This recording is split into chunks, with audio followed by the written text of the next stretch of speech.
Hello बच्चों, तो कैसे हैं आप लोग। तो आज का जो टॉपिक है वो है एंगल बिटवीन टू वेक्टर्स। इससे पहले टॉपिक्स में हम लोगों ने क्या जाना था, वेक्टर्स क्या है, स्केलर क्वांटिटी, वेक्टर क्वांटिटीज, फिर उसके डायरेक्शंस के बारे में हम लोगों ने जाना था, फिर टाइप्स ऑफ वेक्टर्स के बारे में हम लोगों ने जाना था। अब जो हम लोग जानने जा रहे हैं ये बहुत ही इम्पोर्टेंट है और बहुत ही मज़ेदार भी। तो चलिए देखते हैं ये किस चिड़िया का नाम है।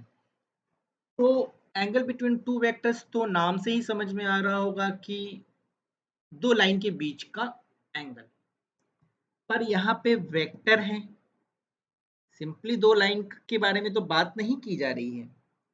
अगर हम बात करें तो दो स्ट्रेट लाइन है, ठीक है, या वो हॉरिजेंटली आप ड्रॉ कीजिए या वर्टिकली ड्रॉ कीजिए, तो उसके बीच का कुछ एंगल होगा। मान लीजिए 30 डिग्री है ये, बट ये वेक्टर नहीं है क्योंकि इसका कोई दिशा नहीं है, किस दिशा में जा रहा है, right.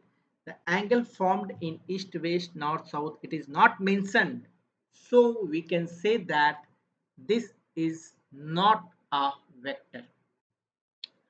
So it is a vector, but this is a scalar. So we are talking about vector here only. So we are dealing with vector quantity. तो अब आते हैं हमारे टॉपिक्स में। यहाँ पे आप चार मजेदार एंगल देख रहे होंगे।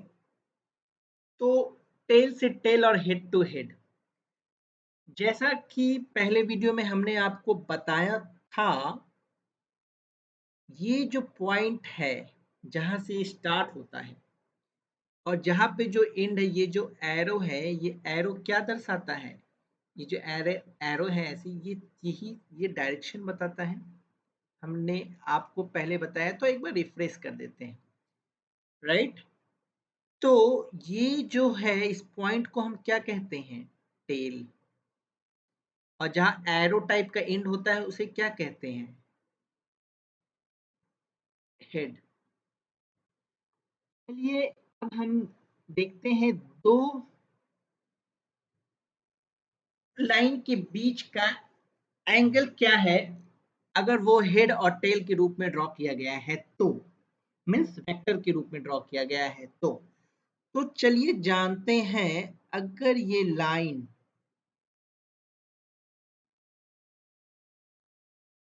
ऐसे हैं, तो आप देख रहे हैं, अगर आप इसे हम इंडिविजुअल लाइन लें, अगर हम इसे इंडिविजुअल लाइन लें, ये एक लाइन हुआ और ये एक लाइन हुआ, राइट। अगर इस लाइन को तोड़ेंगे, डिवाइड करके लिखेंगे तो ऐसे आएगा। तो मैंने क्या बताया था, ये हेड, ये इसका टेल हुआ और ये इसका हेड, तो इसे लिख लें हेड और इसे लिख लें टेल। तो फिर ये क्या हो गया, इसका ये लिख लें टेल इसका, और ये हेड लिख लें। तो चलिए इसका H1T1 लिख लेते हैं, इसका T2H2 लिख लेते हैं। दो लाइन है, ठीक है। तो जब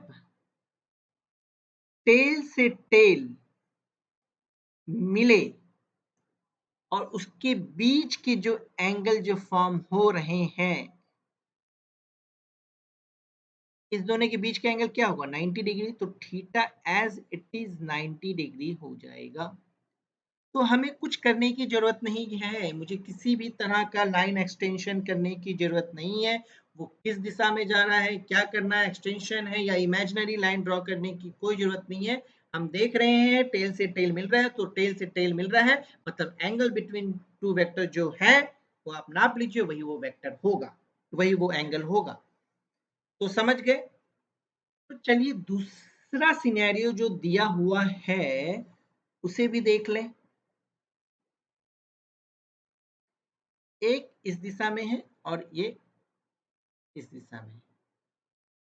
तो क्या आप देख रहे हैं, इसमें इसमें दो लाइन तो है, पर दो लाइन जिस पॉइंट पे आके मिली है, ये जो पॉइंट है, एक का ये टेल है तो एक का हेड है।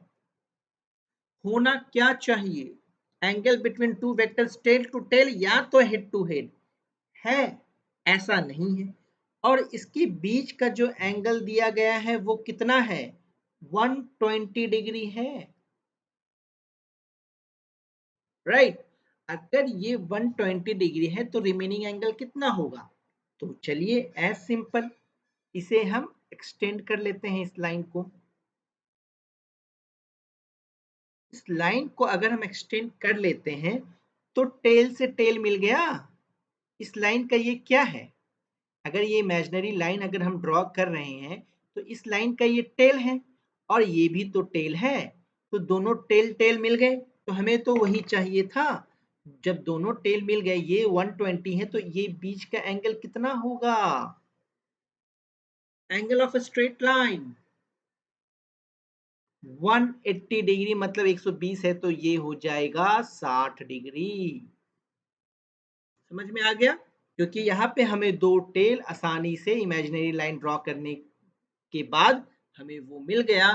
तो हम आप ये लाइन देखेंगे तो ये लाइन कितना होता है? इसके एंगल 180 डिग्री होता है। या तो आप ये भी कर सकते हैं, इस लाइन को पीछे की तरफ ड्रॉ कर दीजिए, तो ये हेड टू हेड है। अगर ये 120 है तो ये कितना होगा? 60। तो ये दोनों बीच का एंगल कितना हुआ? 120। या तो आप ऐसे भी कर सकते हैं। तो मेरा मेन पर्पस है या तो टेल से टेल को मिलाए या हेड टू हेड को मिलाए। तो किसी भी तरह से आप रिमेनिंग एंगल जो है फॉर्म हो रहा है आसानी से निकाल सकते हैं। तो चलिए तीसरा केस देखते हैं। तीसरा केस क्या है भैया? ये एक लाइन है, ऐसे है और ये ऐसे है, दोनों के बीच का एंगल 60 डिग्री दिया हुआ है। ये वेक्टर ए है, ये वेक्टर बी है। तो इसमें कुछ करने की जरूरत है हमें? इसमें कोई भी चीज करने की जरूरत नहीं है, क्योंकि ये दोनों वेक्टर हेड से हेड जुड़े हुए हैं। तो इसका थीटा इक्वल टू क्या हो जाएगा? 60 डिग्री, राइट। अब चौथा ले लेते हैं। ये कैसे ड्रॉ है? एक ऐसे है और एक लाइन इस तरह से है, राइट। तो आप एक चीज अच्छी तरह से समझिए, यहाँ पे ये ए वेक्टर है, ये बी वेक्टर। चलिए बताइए क्या होगा? इन दोनों के बीच का एंगल 150 डिग्री है। अब फिर से हम इसे इंडिविजुअली ड्रॉ कर लेते हैं। एक लाइन ऐसे है और एक लाइन ऐसे है। तो ये हेड हो गया, ये टेल हो गया, ये टेल हो गया, ये हेड हो गया। तो हेड टू टेल पर हमें क्या चाहिए? हमें या तो टेल टू टेल चाहिए या तो हेड टू हेड चाहिए। और इन दोनों के बीच का एंगल हमें कितना दिया गया है? 150 डिग्री। तो सिंपल है, इस लाइन को आप ऊपर की तरफ एक इमेजिनरी लाइन खींच दीजिए और ये इसका हेड है तो ये इसका टेल होगा, राइट। तो यहाँ पे हेड है तो यहाँ पे टेल है, इस लाइन का टेल है तो इस लाइन का हेड है।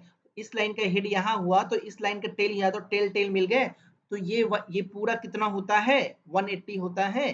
तो इसके बीच का जो एंगल बच गया वो कितना बच गया? 30 डिग्री हो गया। तो टोटल एंगल कितना? 180 डिग्री हो गया straight line. So theta equal to 30 degree. एकदम क्लियर हो गया, थोड़ा सा भी डाउट नहीं है। क्या करना है? अगर आपको कंफ्यूजन हो रहा है कि दो लाइन का हेड टेल में, या आपको डिस्टिंग्विश करने में या उसे फाइंड आउट करने में प्रॉपरली, तो आप जितनी भी लाइन है उसे इंडिविजुअली ड्रॉ कर ले। ये तो यहाँ पे दो लाइन की बात है। जितनी भी लाइन उसे इंडिविजुअली ड्रॉ कर ले और फिर इमेजिनरी पॉइंट से लाके एक इमेजिनरी लाइन से दोनों को आके जोड़ दे।